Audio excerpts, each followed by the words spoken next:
Marcus. Yeah. Yes, of course. It's been many years. 거의 뭐 저기.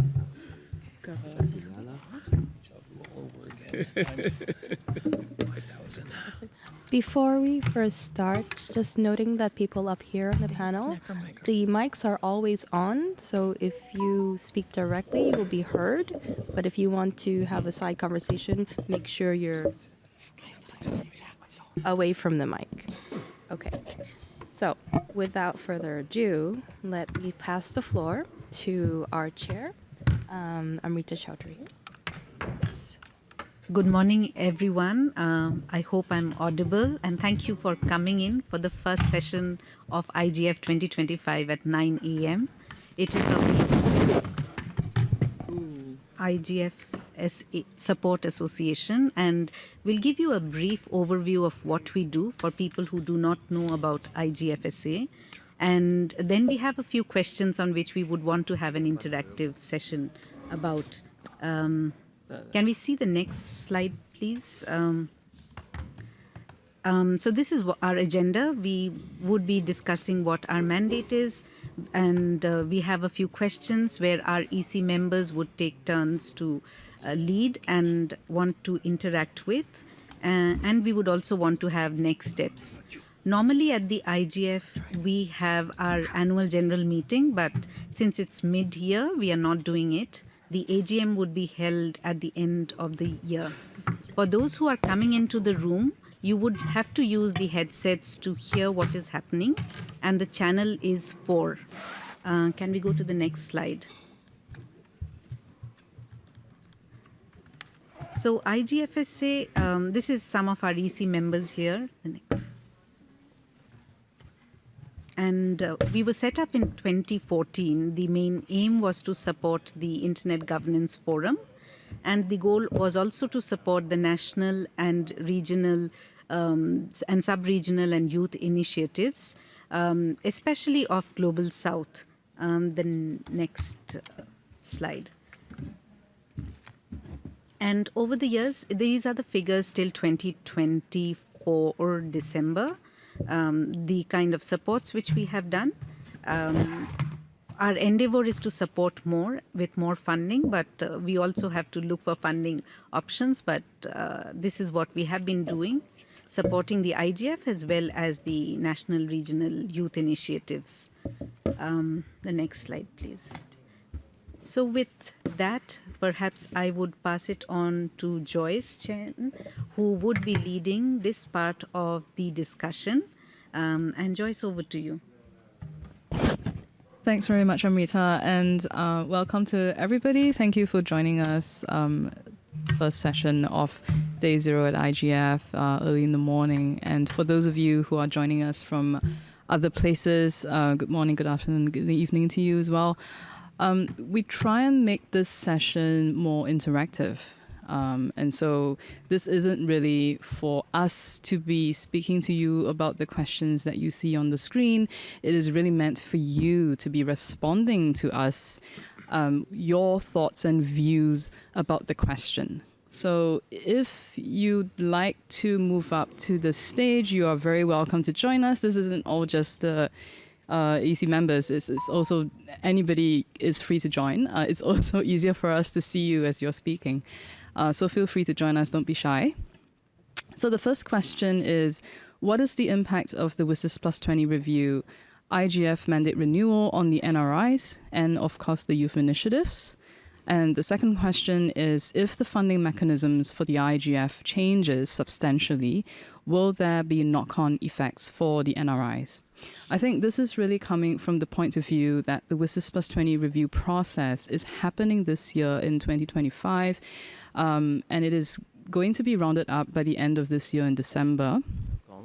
And while the member states have not made a decision on the IGF mandate, if there were changes to the nature or the status of the IGF, so for example, there are some calls for the IGF to be made a permanent institution under the UN, that may or may not happen after this year. If that were the case, sorry, yes? Oh, sorry. I was receiving some signal, so I wasn't sure if I had to stop for something. Where was I? So yes, so if there were changes to the mandate of the IGF and the institution itself, what would be the effect for the NRIs in being able to receive funding, and also for the IGF itself, where would they get their sources of funding if it's going to be primarily member state contributions? So I think this is the context for where we are coming from in terms of these first two questions. I know these are deep and hard questions to ask first thing in the morning. But I will open the floor for any views. Please feel free to come up. I think there's a mic there. And also all the mics here are available for you to speak. From Vint. So Vint, please go ahead. Oh, good morning, everyone. It's 3 o'clock in the morning here in Washington, D.C. So I'm half awake and I've got my coffee, so that helps.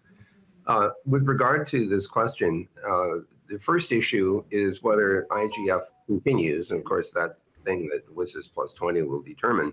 On the presumption that it continues, I have been advocating as the chair of the leadership panel that it continue on a permanent basis and that its funding come not exclusively, but primarily out of the normal UN support structure. That does not remove an opportunity for IGFSA to persist and also to look for additional voluntary funding, as the Secretariat would also do and has done since its creation. So I don't think there's any change there. Whether there would be funds made available to IGFSA as a result of such a shift is not clear to me. So I think that's something that we'll need to investigate and to discuss with the UN representatives. DESA would be a good start there. Just thinking generally about the NRIs were created on their own. They were not created with specific support by the UN. And that's an important observation to make. They're there because people wanted to be engaged. They wanted to deal with the internet governance questions on a local basis. And I think that desire will persist. And once again, since they don't get official funding either from the UN or other sources, they do get support from the Secretariat. And so that might be not only continue, but it might also help the NRIs perform their function. The last point I'd like to make, and thank you for letting me go on a bit, is that I think the persistence of the IGF will in part depend on the ability of the NRIs to become useful to member states. And so the question there is, what can the NRIs do that would help a member state either assess how well internet is being used in country or what steps might be needed for the internet to be more useful? And so producing something, whether it's studies or measurements, as in the UN ROMEX metrics, making the NRIs useful to member states will contribute, I think, to the idea that IGF should continue after WSIS plus 20. So I'll stop there. I'm very interested to hear what other people have to say about these very important questions. Thanks very much, Vint, for kicking us off and give us a little bit to chew on. I think there is a comment online from Kiki. Kiki, do you want to take the mic and read out your comment? And you can also elaborate a little bit more from that. You want to read it out? Okay. I think Jennifer will read it out. Yeah. Just for those who are not in the Zoom room but are on audio, there was a comment in the Zoom room from Kiki Fong Lim, and it reads, "When I support the IGF mandate, it is because of the NRIs and their function to scaffold local and regional knowledge sharing, and tangible outputs from the communities within national or regional." Thanks very much, Kiki. Do I have any responses to either Vint or Kiki, or you might have your own view that you'd like to share? I'm just looking around. it's quite a wide room, so I have to do a lot of looking.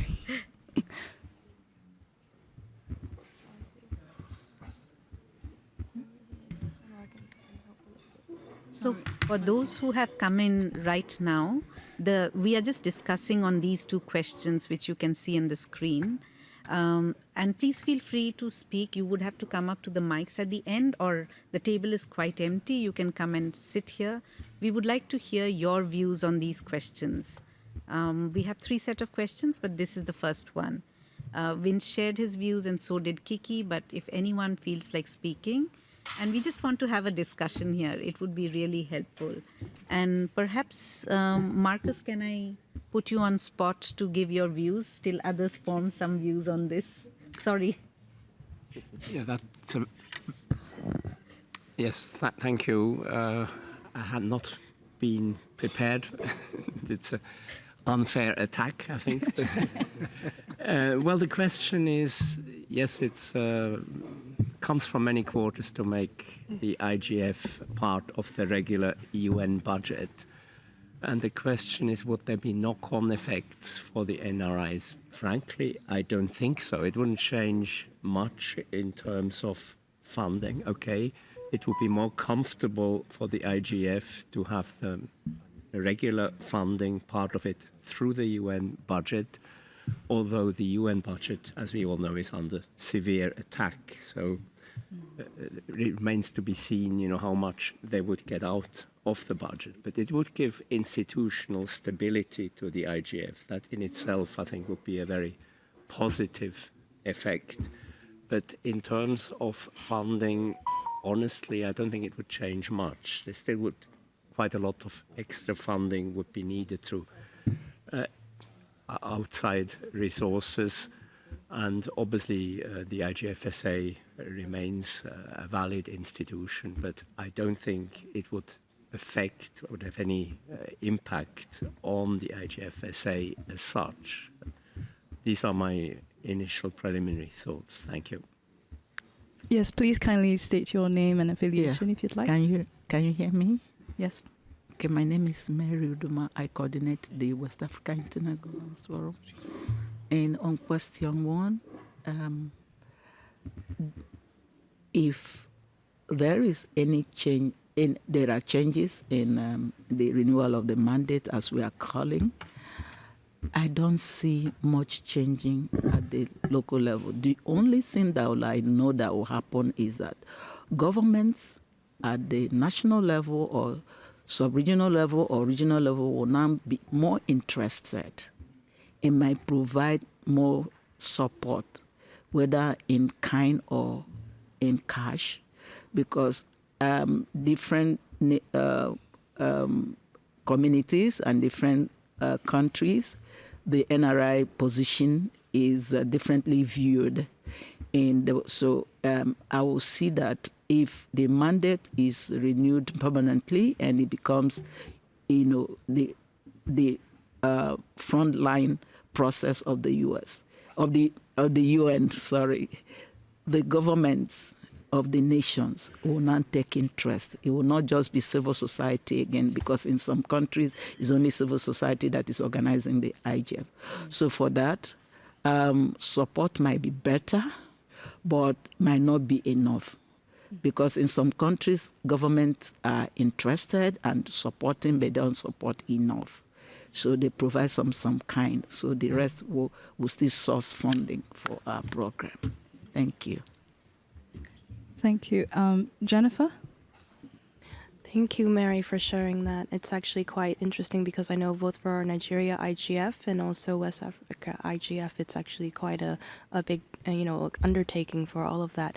One thing I wanted to point out also is for many of the NRIs, there is a substantial grant that happens from the IGF Secretariat. So one thing that I can see that could be happening if anything really changed substantially is there would need to be a gap that needs to be filled, because of course from the generosity of the grants coming from IGF Secretariat, and that that we can talk about a little bit as well. It would make it necessary for a lot of the NRIs to kind of consider different sources of funding and diversifying the way that we look at sponsorship as well.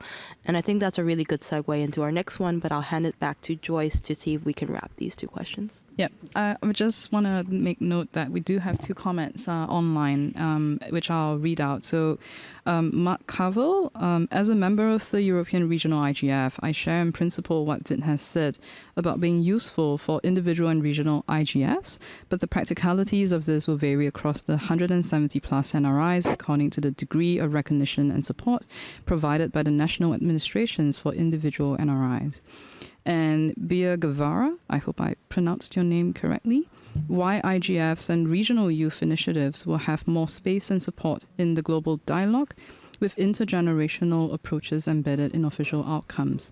I also think better coordination will improve the synergies among NRIs and encourage inclusive participation.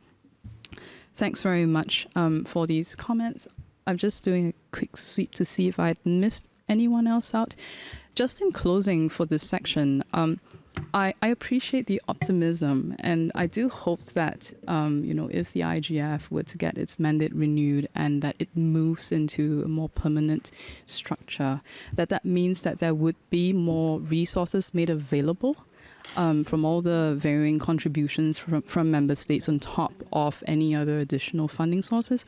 What I would like to note, though, is that I think as part of the WSIS plus 20 review process, I think it is kind of contingent on us to inform the member states who are negotiating about the importance of the NRIs, and to make sure that when we are talking about sustainability of the IGF, we also include the NRIs. My worry is that we see the IGF as just the annual event and then miss out on the intersessional work and the NRIs that are also part of the IGF ecosystem.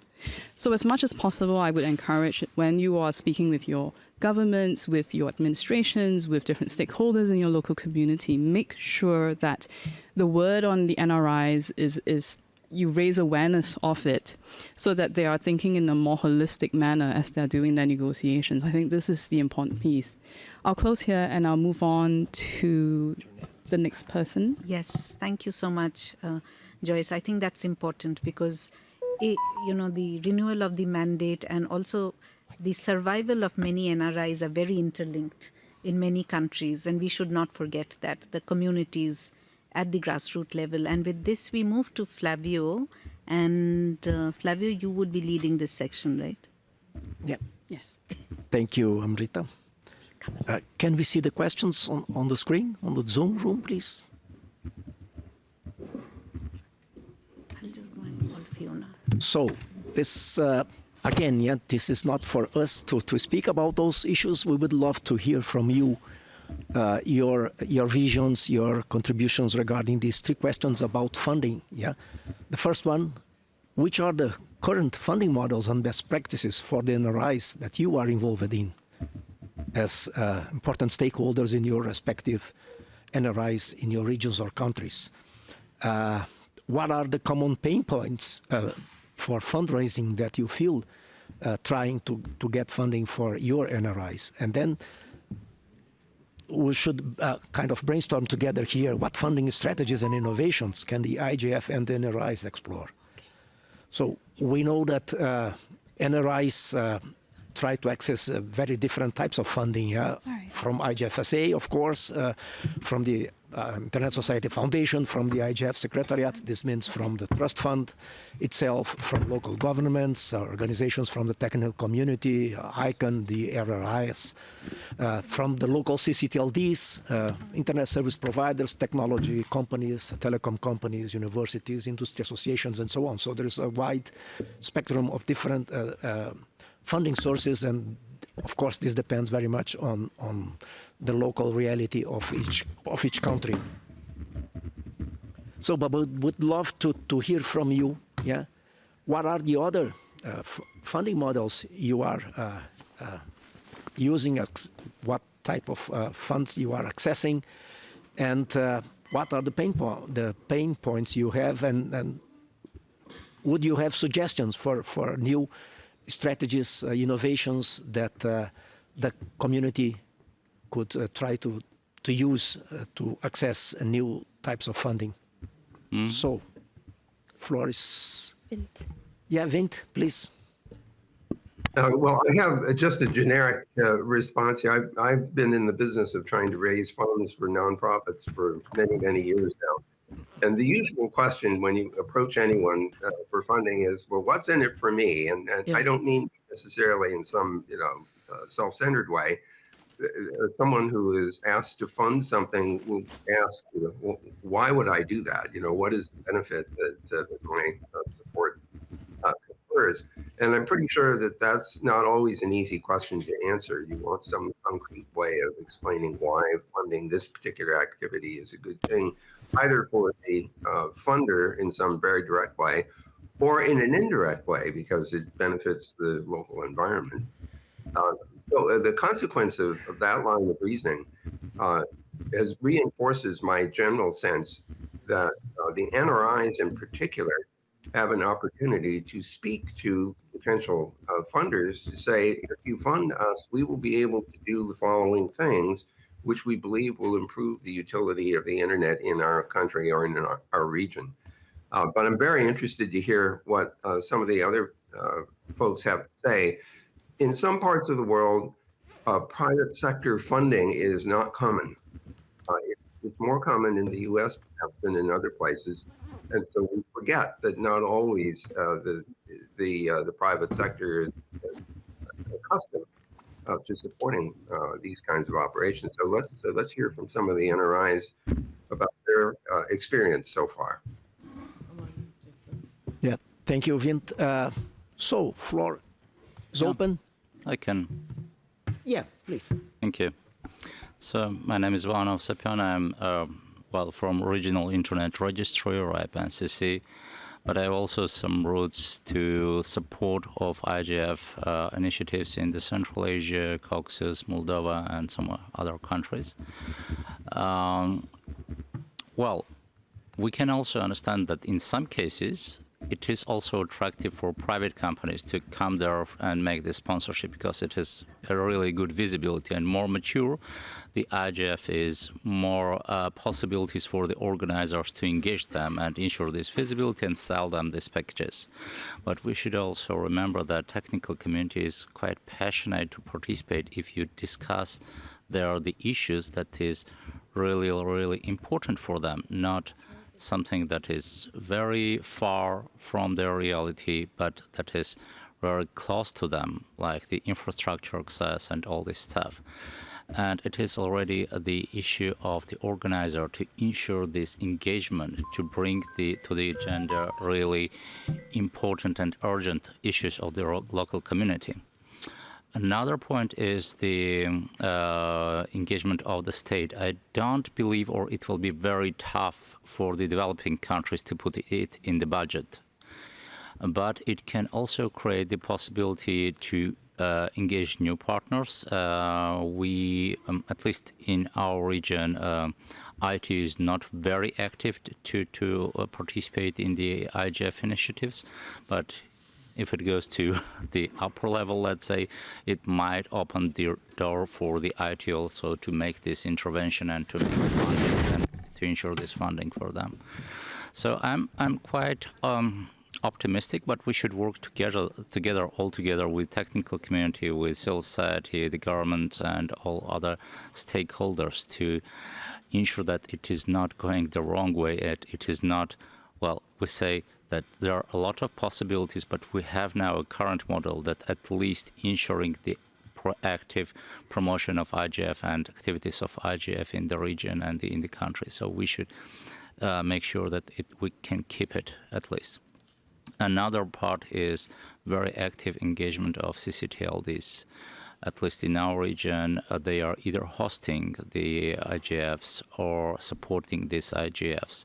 And it is also maybe our role to tell them that they are also a very important part that is supporting these IGF initiatives, because they're also their eligibility somehow comes from the community, and that is why they should and they should support these activities. Thank you.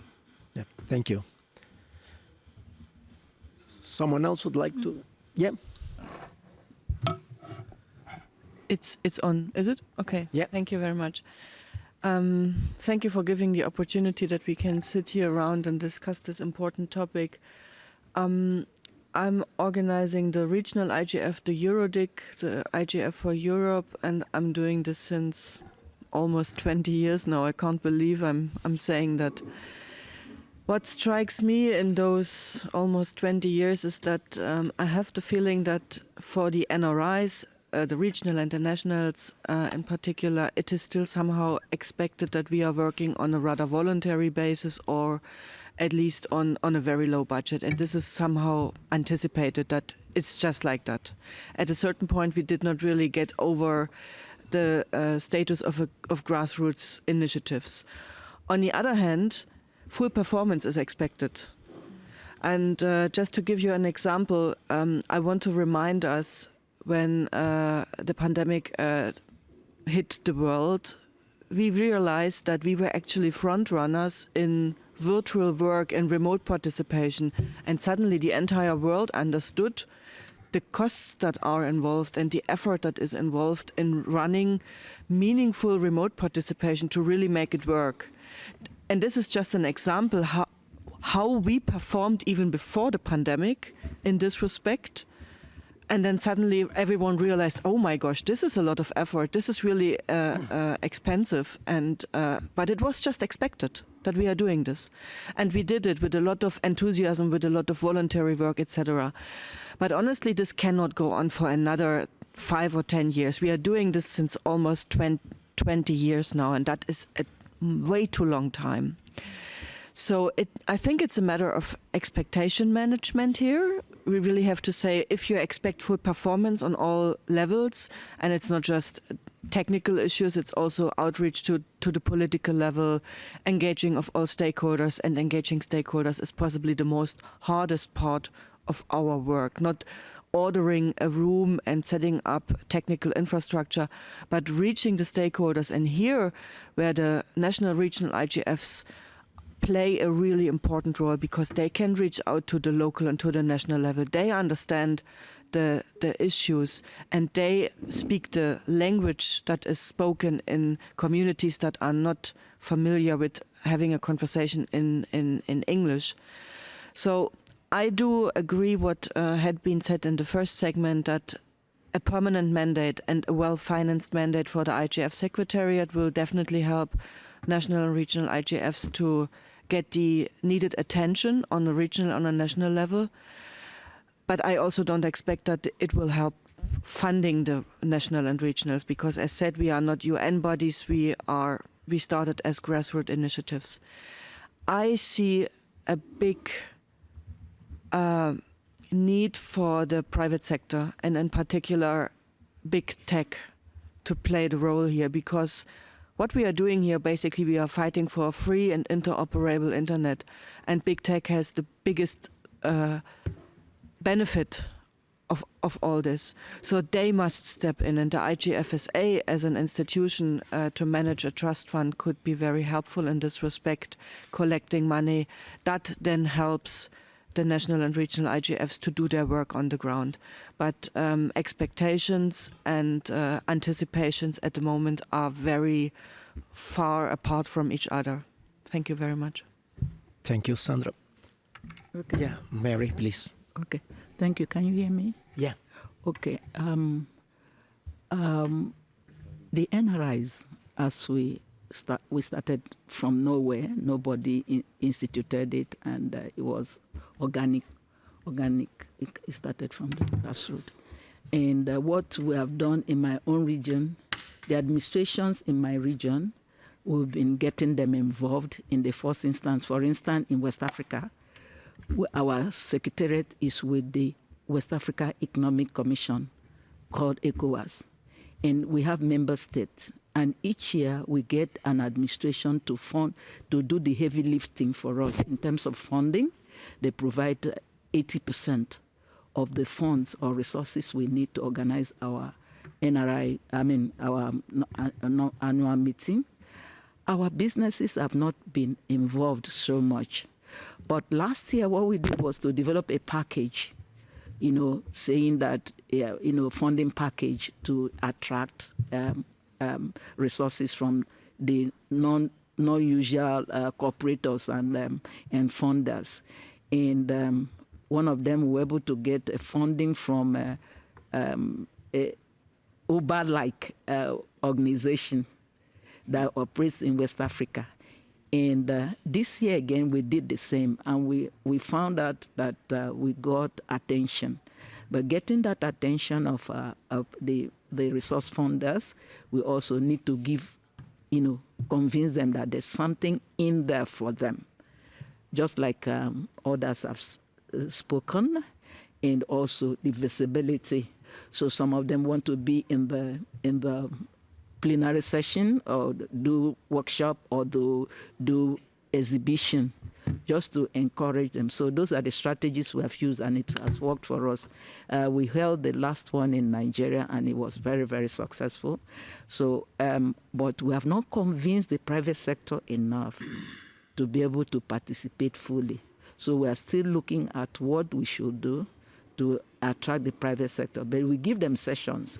So with that session, it creates visibility for them. So that's how we have been managing our funding. Thank you very much. Thank you, Mary. Yeah, please. Hi, thank you. This is Lee McKnight, a veteran, going back to the Caribbean Internet Forum, which started 2 years before there was an Internet Governance Forum. So working closely with the Jamaican government in those very early days. What I'm hearing all around the room, first, I just want to compliment everybody how far we've come over the decades. The fact that there's now 170 plus NRIs is amazing. It's a tribute to the work of everybody in the room and online that they exist.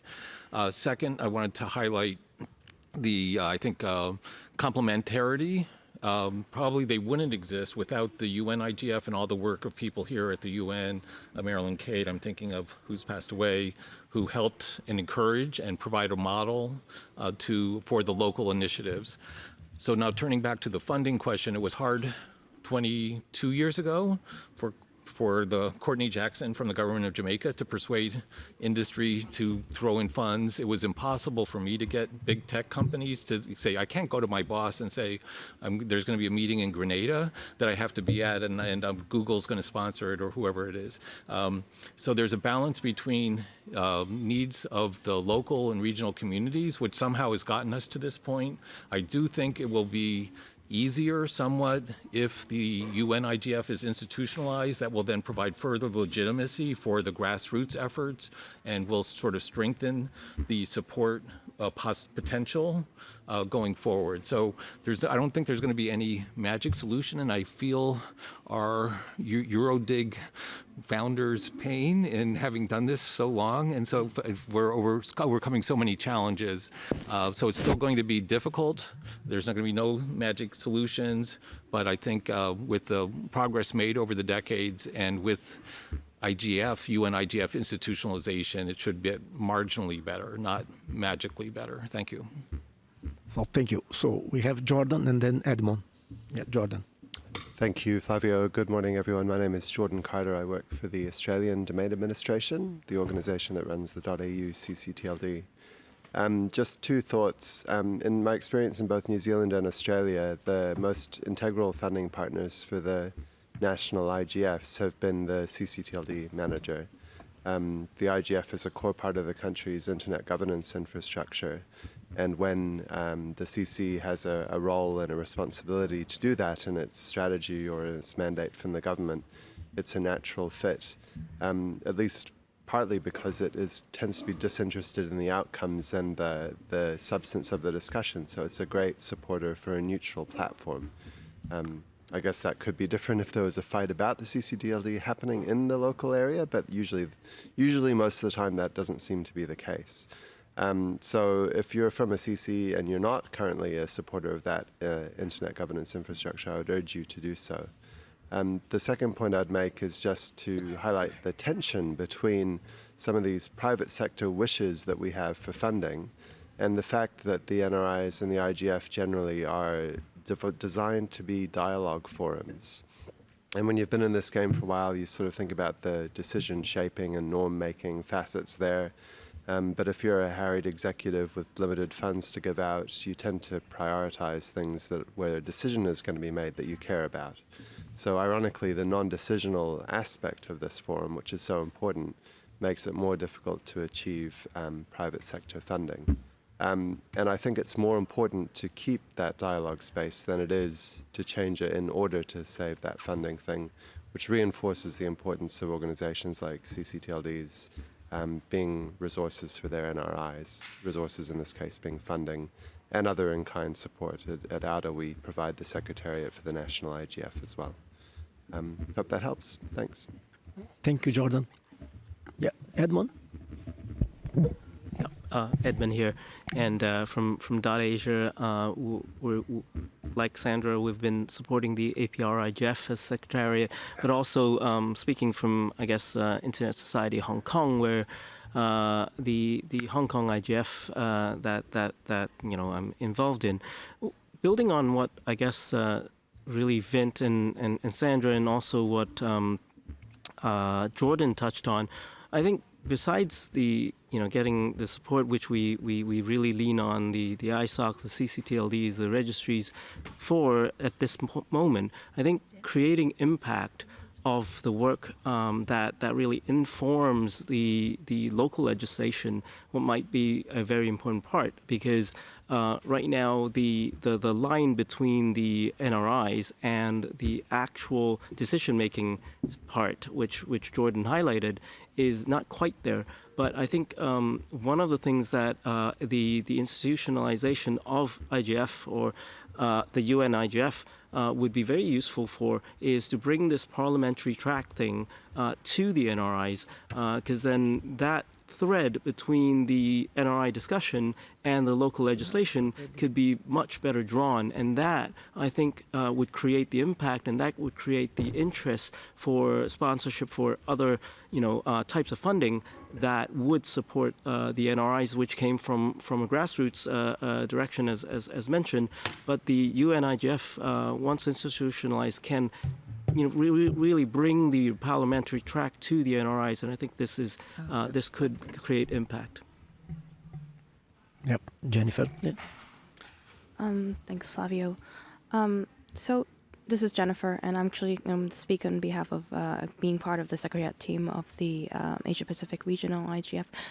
I think many colleagues have already mentioned that the CCTLDs do play a very large role, especially when they also host and help out with their the national IGFs. But of course, in APAC region, they also do a lot to host the regional IGFs when we rotate to them. I mean, just looking at Jordan as well, when APR IGF was in Australia and Brisbane, AUDA did a very, very big part in doing so. And as we've rotated to other countries and economies, the same thing happens. But now I'm going to speak on behalf of, I guess, a little bit more of the Gs, the generic top-level domains, I guess. .Asia is one of them, and I see in the room there are quite a few of us here, PIR I'm seeing, and of course VeriSign is not in the room, but they also play a very large part in supporting their national IGFs. And I think our NCC colleague, who now might not be in the room anymore, but have also mentioned technical community does play a very large role, especially in supporting NRIs and youth initiatives around the world. I see ICANN in the room. I see Adam over there. I don't know if you want to mention a little more. There is a lot of support around there, as well as ISOC. ISOC itself has also a foundation that looks into funding and supporting, both in kind and of course in cash, a lot of the different NRI networks. And I think a lot of the NRIs also rely very much on their local ISOC chapters to help with the funding there. One thing I wanted to point out is that, of course, looking at a more innovative or different funding strategy is a little we do have a little bit of framework around it, because the NRIs, like the IGF, is non-commercial. So when we're looking into putting into some kind of packaging or something for the donors or sponsors, especially when we're looking at private sector or big tech or companies, it becomes quite difficult for them to understand and justify, okay, if we're going to support you, but what about our logos? Are we going to have this? Yeah. What is it that we can get? And it becomes a little bit of a dialogue back and forth to actually explain this is the criteria of what the NRIs have to do, because this is a non-commercial. We cannot look into charging an admission fee. I don't know if people in the room have taken a look at the non-papers that I guess both the Swiss government and also the Australian government have put out, and in there's some actually quite creative ideas about looking at it from a different point of view. I think it is ideas for food for thought, and how we can look into getting more sustainable models of funding both the NRIs and also the global IGF. But these also are questions that we don't have answers, and I think it's a really good brainstorming session right now for us to consider. Back to you, Flavio. Yeah, thank you, Jen. I think we have to move forward. Yeah. I see Amrita worried there. So thank you for this very good exchange of ideas. I think we have this fantastic NRIs network, which is led by the IGF Secretariat, and I think that there is a lot of room for exchanging good practices, that people from different NRIs share their good practices with the other ones and give new ideas, insights of different types of funding sources that can be approached.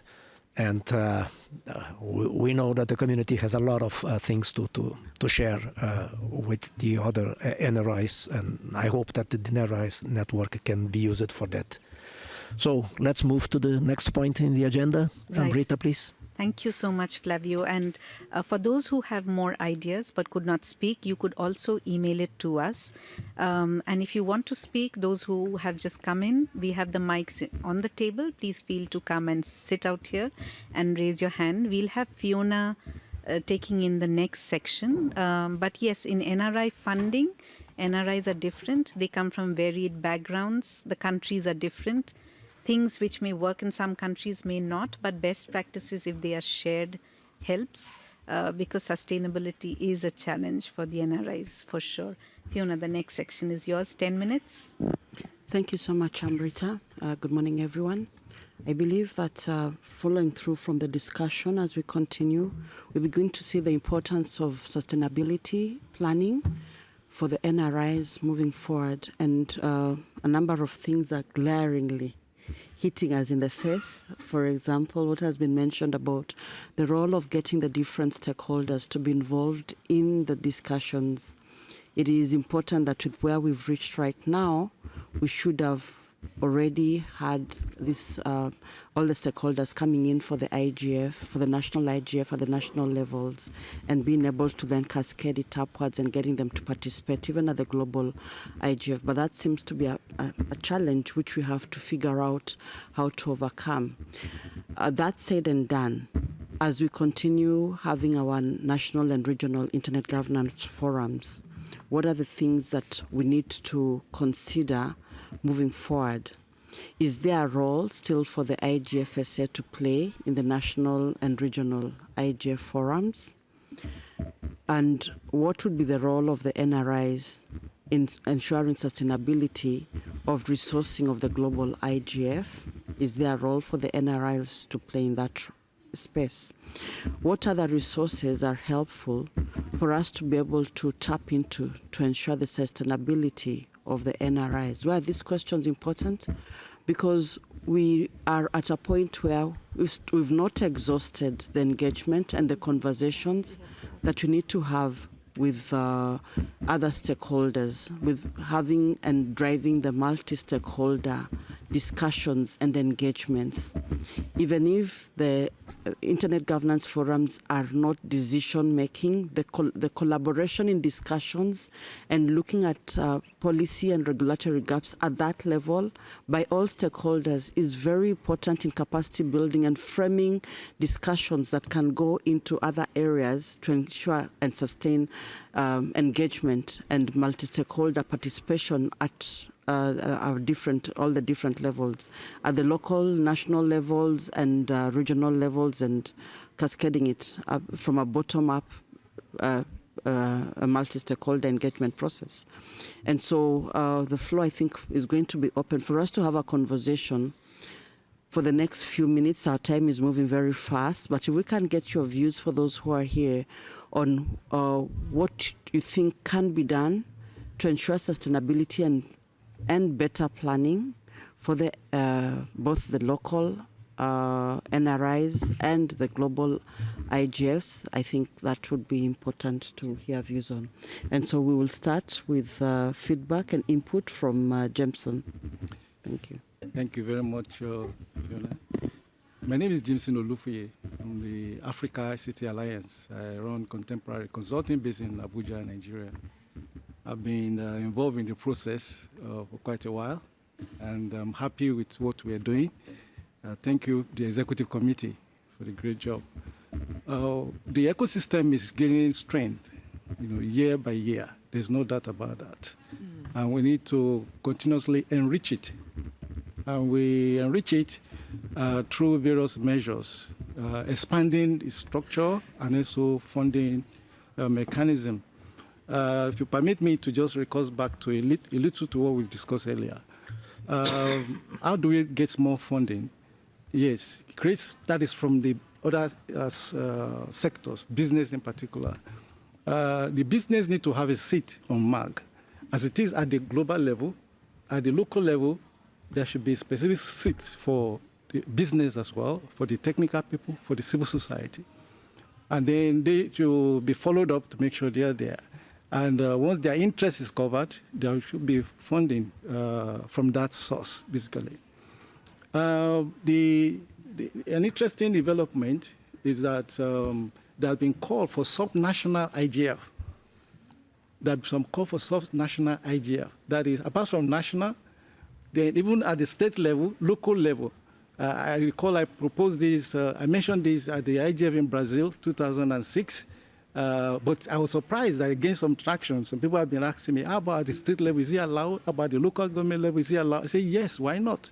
The more we deepen the discussion, the better. And that brings me to the point my colleague there mentioned about sustainability. Can we continue the volunteering aspect of it? So we need to be looking at how to really empower the secretariat at the local level. So, and funding makes a lot of difference. That is why if we make it permanent, if it is renewed extensively at the global level, so whatever applies globally will apply at the local level. Funding at the global level will make the national government and the local government also see that they need to budget for it, provide budget. And bringing in the parliamentarians, the parliamentarians are the ones that will approve the budget at the National Assembly. So if we bring them in more closely, create a seat for them at the MAG, and make them to co-own the process, I think we'll continue to just move forward. So with that, we'll continue to strengthen the ecosystem going forward. Thank you. Thank you so much, Jameson. We've got Chris online, who also has something to add.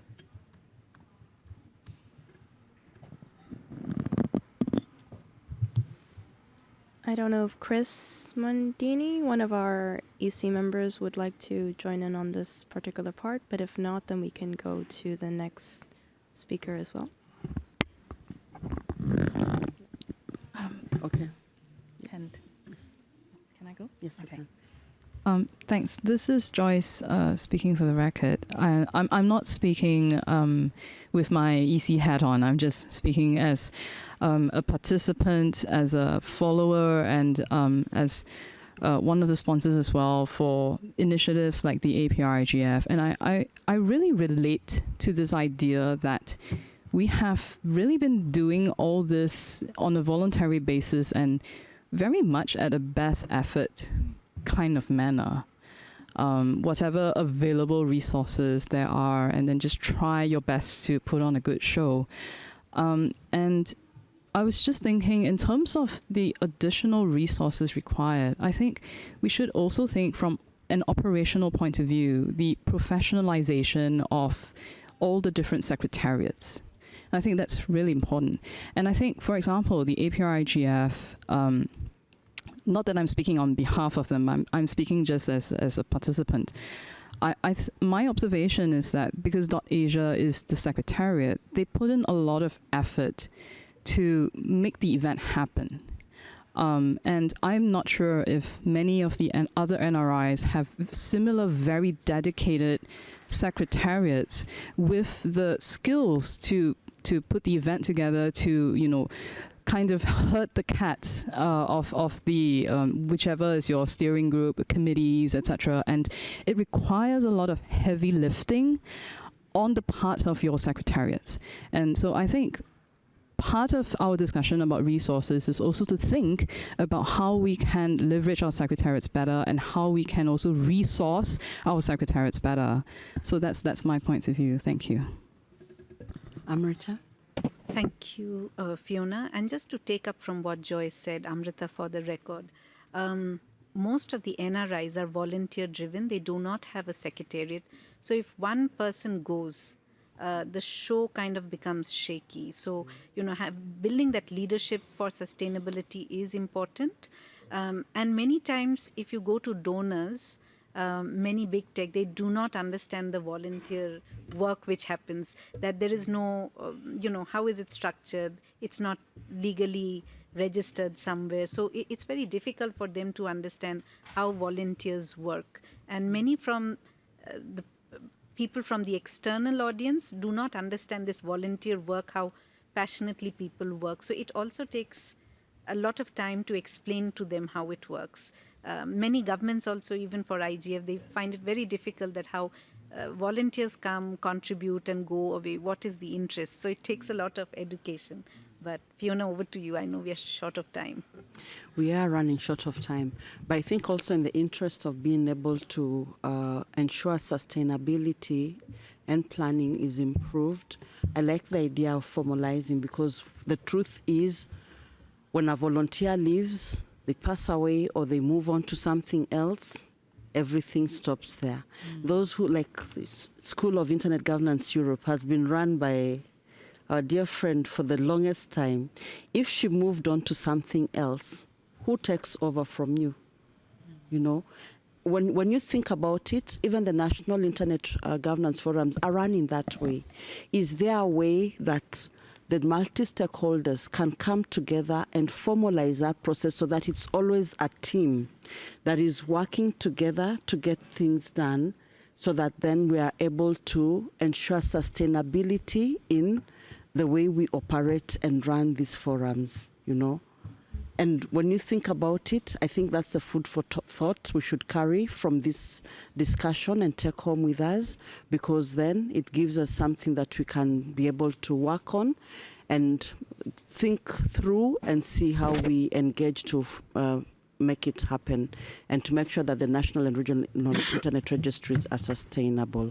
I have 2 minutes. I think we have 2 minutes for our session, and Andret has just stepped in, so I would want to give her an opportunity to add on to the discussion on sustainability and planning, and what we could do to improve on it. Thank you. Okay. Andriette, if you need 1 minute to come back. Arsene, I'll just come to you. We may be thrown out of the room in 2 minutes' time. I'll give you half a minute.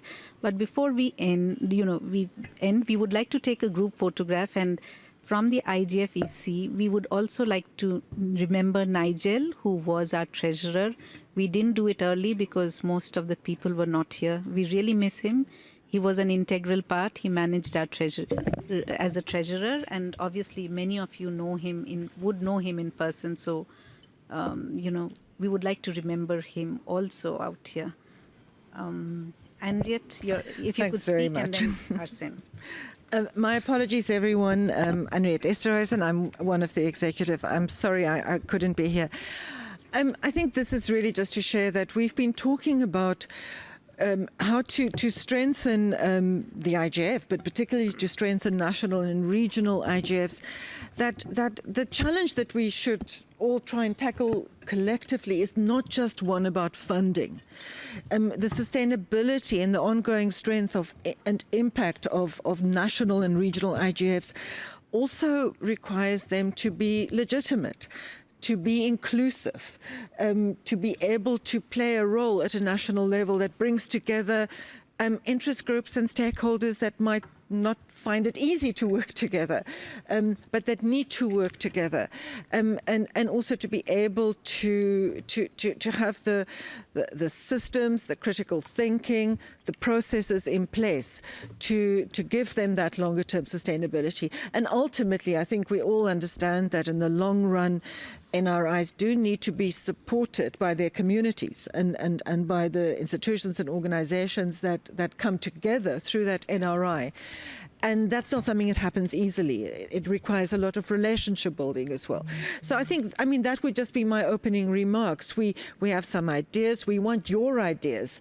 We want to hear how people feel about this way of thinking about sustainability, long-term sustainability and impact of NRIs, and then also to hear some ideas about what kind of activity and what kind of collaboration could help contribute to this longer-term sustainability. Does that capture what we've been talking about? Yes. Thank you so much, Henriette. Arsene, sorry, I don't think we will be able to take you because I can see 3 seconds and we've been told we need to close it. But please keep the conversation open. We'll keep these questions. Please write to us. And we would, if required, if you want, we can always have another discussion online. But thank you so much for joining us today, early morning. And we'll take a group photograph. Thank you. Okay, let's take a